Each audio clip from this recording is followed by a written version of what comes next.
hello. Welcome on into another episode of the Whiskey Crusaders. I'm Will. I'm Sarah. And I'm Matt. Today we are bringing you a couple of different expressions of Ardbeg. We have their standard 10 and the Ardbeg 10yr. Yes. Delicious whiskey. That's what you need to know. Anyway, so these are peated. Islay. A beautiful, beautiful place in Scotland. It's an island. And these beautiful people, they peat their whiskey. Basically, it's when they don't have any trees on Islay, so they burn these bricks of moss that have been decomposing for millions of years, and it causes a peat flavor, which is basically a smoke flavor. And so when it burns, they do it, and the barley itself gets a smoky flavor. But anyway, so the history of Ardbeg is also actually pretty interesting. They started in 1815. John McDougall was their founder, and his son Alexander took over in 1838. And then eventually when he died, his sisters, Margaret and Flora, became the very first female distillers, as far as we know, of any distillery in the world. And so that's a pretty big deal. In 1911, they trademarked the big A you see on the bottle currently. In 1977, Herman Walker bought them. Unfortunately, they closed in 81, reopened in 87, closed in 91. And then Glenmorangie finally bought them in 98. And finally, thank God, they were able to stay in business so far. So, in 2000, they brought out the 10, which is the one we currently have here, and they also formed the Ardbeg Committee. And the point of the committee is that they never, ever close ever again, which I am also a member of that committee, as I'm sure millions of people across the world are. So, some other cool things about Ardbeg are that they won Whiskey of the Year in 2008, which is the 10-year. They won in 2009 for Ugdal, 2010 for the Supernova, and in 2012 they were the very first whiskey to go to space. And for 2 years they aged on the space station. And then it was returned back to Earth, and it tasted actually like good whiskey, so it's just a pretty interesting experiment. They compared it to a regular one for 2 years and 2 years up in space, and it was actually good. So I don't know if they'll do it again, but it's kind of a cool experiment for Ardbeg. So let's go to the nosing and tasting.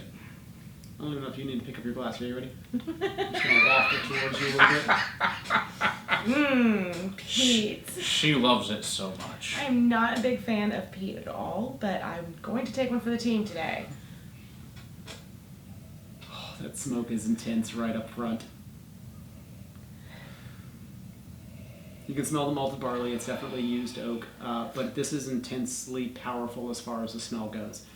The alcohol is not incredibly prevalent, but as far as flavors jumping out of the glass, this is an intensely powerful beverage. For me, all I get is the smoke, and I get what I associate with peat as a Band-Aid flavor. Band-Aid kind of smell. Band-Aid. And I can understand that. I can get behind that kind of rubber, wet rubber, even burning rubber kind of nose. I've described this as medicinal iodine. And when people say medicinal, that's Band-Aid to me is what people describe as what they would say. See, medicinal. I get that, but I get it on other peated scotches more the iodine and medicinal. From this one, it's more briny and smoky and salty and pepper. It's got some. I can get the salt and the meatiness when I stick my nose. When I force my nose further into the glass. Savory cooked meats. This is bacon. Lemon. Salty, bacon, pork rinds. It's got lemon. It's got slightly canned fish smell to it. Menthol, bell peppers. And see, as you name these things, and I stick my nose in the glass, I can find them better than me just picking up a glass of peated scotch and trying to find them. Because I have a hard time getting past that peat, that Band-Aid. Yeah. It's got some pineapple and pear in there too, like a smoke. It's like kind of like the pizza, with the Hawaiian pizza with the smoked ham and pineapple. You got dinner left on your nose? It smells so good. I really like this whiskey a lot.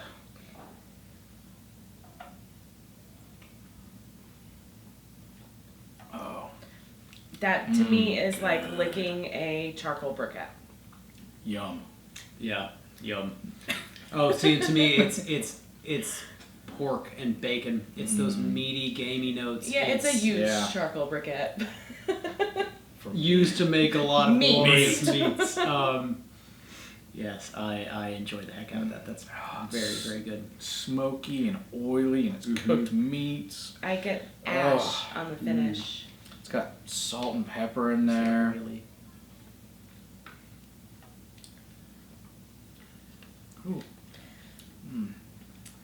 some lemon and lime, like rinds. Mm-hmm. The lemon curd and the lime, kind of the citrus notes are citrus, very prominent back in the back. But you also get currants, and I'm also getting like a cappuccino on the finish. Yeah, I'm having a hard time getting past the smoke and the meatiness of the peat, the charcoal, the ash. Yeah, a drop of water actually thins out the beverage a little bit, but it makes the lingering notes stay on your tongue a little bit longer.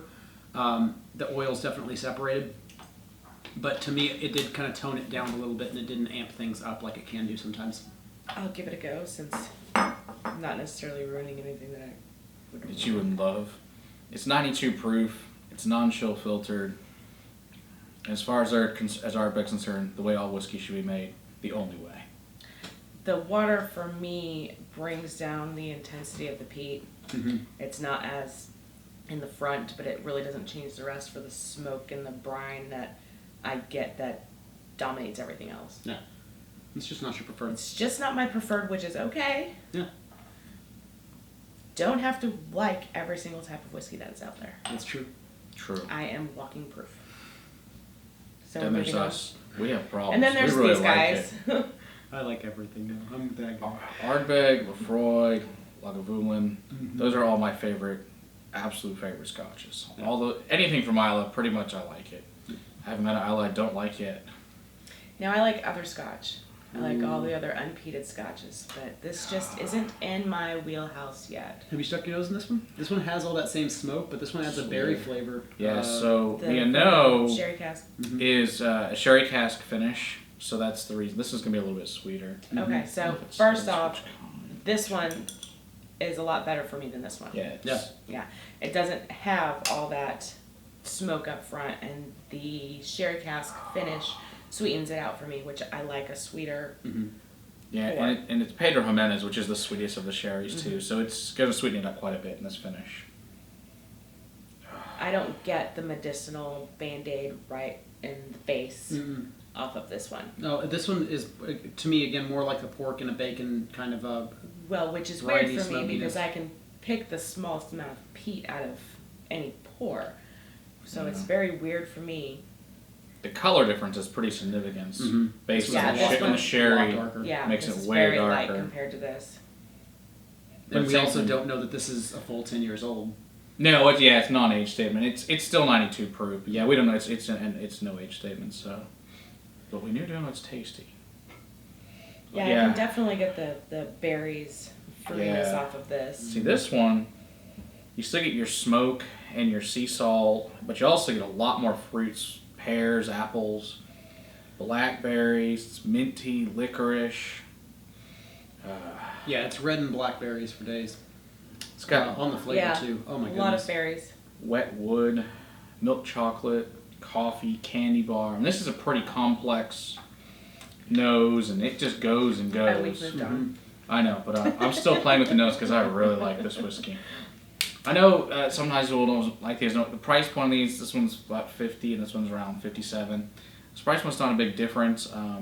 For me, other people don't think there's a big difference. I really like the big difference in them. I think it's significantly different. Other people haven't found that, but that's why you got to try them and find out. But I really like both these whiskeys a lot. Yeah, if I had a choice between these two, being where I am in my whiskey journey with peat, I would definitely pick the Dano. I would too. Even loving peated whiskeys as much as I do, I enjoy the sweet peat. I enjoy the peat plus the sherry plus the port plus a wine cask. Yeah, finish, I still get all those meaty, smoky, charcoaly notes on the taste, but I do have that lingering of the berries in the background that makes it sweeter and kind of mellows out the rest for me. See, this one's drier for me. It's got more of a pine sandpaper smoke to it. But it also has buttery creams and roasted nuts and some raisin kind of getting out of there. Burning tea leaf and cigar smoke. That's things I'm picking up on there. Ooh. The cigar smoke. Yeah. You might do well with the drop. Yeah. To me, it again tamped down some of the peat and dialed up some of the sweetness from some of the other flavors in there. Damn, that's good. Yeah, it's really, really good. It separates the oils, so there's a lingering finish on it once you put the water in. But to me, again, it just kind of tones down some of the smokier notes and kind of dials up some of the sweeter berry notes, some of the sweeter honeysuckle floral. Yeah, it calms down the smoky, briny, until the end, kick you in your face, and then it comes back as like ash. Yeah. Kind of like almost you're licking an ashtray, essentially, or you So kind of inhaled a little bit of that cigar remnants. Yeah. You know. Do you think the nose changes that much big of a difference between this and with the water in it? No. The nose, not so much. No. Just the taste. But the taste. Okay. The taste changed quite a bit. Yeah, both are very good, but I prefer with a drop of water. That's actually it does. It brings the berry fruitness forward for me, very much so. But I still got that briny, just it lingers in my mouth for a long time after. And that might be part of the reason why I'm not a big fan of it, because it just won't go away. But that's just me.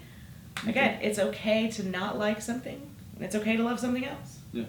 Yeah, a lot of people, it'll take them a year or two even to get to this, to even want. Then there's people like me who have problems, and I loved it. It was a first love just from opening the bottles going, this is glorious. I've come a long way in the year and a half that I've been drinking whiskey to where it used to be he couldn't even be around me. No. Just don't even sit next to me. Don't, it was awful. Nothing. Yeah. I don't want it. No. And now we're cool. Yeah. It's cool. But still we not my be favorite. around each other. You could be in the same room when he's drinking it. But my wife, her preferred is also peated scotches. Yeah. So we found out, we tried a bunch of different things. She's like, no, peated scotch is what she loves the most. I'm the oddball out here. If you got bourbon questions, I'm a girl, high proof. I'm right here. I got your back. But you got peat questions.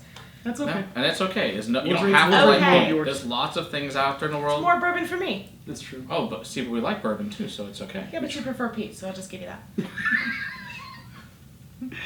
Until next time, keep on crocheting for the whiskey you want in your glass. Absolutely. Cheers.